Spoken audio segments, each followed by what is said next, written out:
What's up, Internet? It's your boy Troy here. If you're new to the channel, you should consider subscribing. In this video, I'm going to give you a quick rundown of WWE Summerslam 2020. This is my personal opinion, this is the review, and yeah, let's get started. Alright, guys, so first off, we had the kickoff show. There was just a bit of a panel talk between the usual suspects. Also, this was Renee Young's last event with WWE. Rumor has it, obviously, that she's going to join her husband, John Moxley, at AEW. But also, she's busy with other stuff. Like, I know she's got a cooking book coming out. And she's also, I think she's got a deal with Fox. So, whether she might even go into other sports or some sort of deal where, because she wasn't really doing much with WWE once that backstage show got cancelled or not going anymore. So, yeah, it should be interesting to see where she goes. She's been with WWE for nearly 10 years, so it was a hell of a run. The one and only match that was on the kickoff show was Apollo Crews defending his United States Championship against the man himself, MVP, with the stipulation that the faction of the Hurt Business were banned from ringside. So, one thing that I wasn't a fan of is MVP changed his theme music. I love the classic I'm coming, and then just the whole like nobody can stop me, nobody can hold me. Like that whole theme music was just it was great, and he's changed it. So time will tell if this new one grows on. But with the end result, Apollo Crews retained the United States Championship. No funny business really with this match. Just that they had a clean match. This feels like the end of the feud. Like it just ended with Apollo Crews getting the win with his powerbomb finisher. Then you had Bobby Lashley and Shelton Benjamin come by at the end of the match, trying to do a post-match attack, and then Apollo Crews just got out of there. So it should be interesting to see what's next for the Hurt Business. But yeah, I don't see MVP getting another United States title shot. They might go the route of Bobby Lashley maybe, but I think there's cutting that storyline altogether. I think that's the end of it. Then we had the start of the pay-per-view. The very first match was Bayley defending her women's championship of SmackDown against Asuka. This is a first of two matches for Asuka at this pay-per-view. There was a beat the clock challenge on the previous SmackDown involving Naomi, Bayley, and Sasha in terms of who would actually defend their title first against Asuka. And it ended up being Sasha winning that challenge. So Bayley has to defend her title first against Asuka. I didn't mind the match itself. You could have. It was a pretty stereotypical match ending with just a small package victory. Like it didn't make Asuka look weak. It didn't make Bayley look weak. You had Bayley losing a few different matches in the previous weeks to different people. So it made sense for Bayley to go over this time around. So yeah, Bayley's still the SmackDown Women's Champion. Next match, we had the Raw Tag Team titles. It was the Street Profits going up against Andrade and Angel Garza. With this particular match, the whole storyline was built up in supposedly Zelina Vega poisoned Montez Ford's signature red cup to have him out of action for a few weeks. And that was the start of, I guess, or at least a continuation of why they're feuding still and why this match is occurring. And the match ended with the Street Profits retaining by Zelina Vega getting knocked down to the floor, I believe was by Montez Ford, accidentally. And Andrade and Angel Garza were distracted, and yeah, Street Profits retained.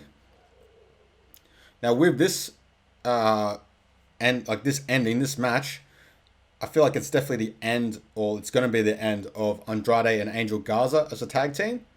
It should be interesting to see whether they just have a feud themselves for a couple months, or if they're just going to continue to gradually build hatred towards one another. You have also a WWE draft coming up soon, so I could see one of them being moved right away to SmackDown. But yeah, it should be interesting to see whether they decide to feud, at least start this feud between the two, as well as who would actually be face and heel in the feud. So yeah, that should be very good to see. Very great matches and storytelling between those two. As for the Street Profits, not too sure who they'll defend the tag titles against next. They've beaten everyone on Raw, so maybe a new tag team appears. Maybe the Forgotten Sons reappear. You just don't know. Or maybe even Retribution, a couple members just randomly pop up. So who knows with the next feud storyline for the Street Profits. Next match on the card, you had the original hair versus hair, but now it's a loser leaves WWE match. It's between Mandy Rose and Sonya Deville. Sonya Deville's gone through some dramas of late outside of the ring. Pretty scary stuff. Pretty, I won't say normal, but it's definitely not surprising to hear some of the behavior of certain people when they get obsessed with celebrities or big time wrestling superstars. So with this match, I won't say too much bad stuff about the match itself, apart from it looked like they gave it their all. They tried different things. The only things that sort of bothered me a little bit is look like there's a fair few botches in the match, especially when Mandy Rose was struggling to even pick up a table and set it up. But yeah, Mandy Rose got the win. Sonya Deville is leaving the WWE. However, I could see her come back maybe after the draft, or even she might even end up in NXT after she's taken some time off. So yeah, this the end of the Mandy Rose Sonya Deville storyline. Next match on the card is probably the one I was the back of my mind looking forward to the most. That was the street fight between Seth Rollins and the debut of Dominic Mysterio, Rey Mysterio's son. It was actually pretty good in certain parts. Like Dominic actually held his own a fair bit. Like he got a fair bit of offense in with getting involved with the kendo stick and just left some good solid marks on Seth Rollins' back. It was pretty much the story of it was Rey Mysterio was at ringside and he kept being tempted to go in and help his son, but his son kept stopping him, and Seth Rollins himself would try and entice Rey Mysterio to come in each time.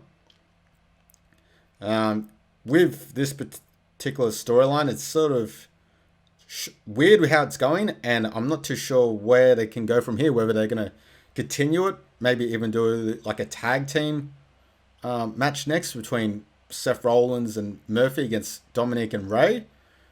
But the main concept of what happened was it got out of control. At one point, Rey Mysterio's wife came out. She nearly was going to get attacked by Seth Rollins. Seth Rollins was walking towards her when Dominic snapped. Even at one point, Rey Mysterio just got distracted by his own wife while Dominic nearly copped the eye into the steel steps, which is the whole story of how Rey ended up with one eye blinded. However, with this match, I hope it's the end of the storyline. I hope they move on from it. I don't want to see it continued. Maybe Seth Rollins might feud with Apollo next, or get Murphy involved to get some gold. Like, that's what I'd like to see. Seth Rollins ended up getting the win. Dominic was pretty good. Like, I could see him definitely being in the WWE very soon. He'll probably train up at the Performance Center, get some time in NXT eventually. I didn't mind the ring attires, actually. Thought it was pretty cool. You had Seth Rollins nearly wearing it's either the tribute or mocking Rey Mysterio, wearing his signature Halloween Havoc 1997 gear, where it's like sort of the whole purple phantom look, Billy Zane sort of look. But then you had Dominic Mysterio dressed up, and I'm not sure if he had a mask as a hoodie, but he's wearing like a particular outfit that's reminded me of like D'Lo Brown back in the day, where you had like the sort of what was it, like the no sleeves jumper and then like the chest plates to protect his body, or just look pretty gangster. But yeah, next up, hopefully they end that storyline. Hopefully Seth Rollins goes on to bigger, better things now, and then they just squash this whole Rollins coming for Rey Mysterio and his whole family. So yeah, that's it for that one. Well, the next one we got is now it's Sasha's turn. Sasha Banks defending the Raw Women's title against Asuka, and there wasn't too much. Like, this match was pretty crazy at spots. Like, there was a hectic sunset flip where Sasha just like I'm not sure if it was recklessly or it was just on purpose, but she just did a sunset flip and then smashed Asuka's head against the mat, and it looked bad. Like it was sort of just like a bit of a jolt sort of thing, and it just it looked like it hurt. Like I sort of cringed a bit when I saw that. Like it was hectic. Uh, and she's also got a rep of being a bit dangerous, but whether that's because she's going for the spots, the holy shit sort of moments, or whether it's just like a maybe she just needs to work a bit safer. But I think Sasha's likes to go for those big spots because one of her favorite wrestlers of all time is Eddie Guerrero. He was all about hitting those glorious high spots. But with the end of this match, it ended up being pretty solid. Asuka got the win, so she's back as Raw Women's Champion. And this is sort of the start of possibly the continuation of the crumble between the golden role models, Bayley and Sasha Banks. You have a pay-per-view next week called Payback, and they're scheduled to defend their women's tag titles against a team to be announced.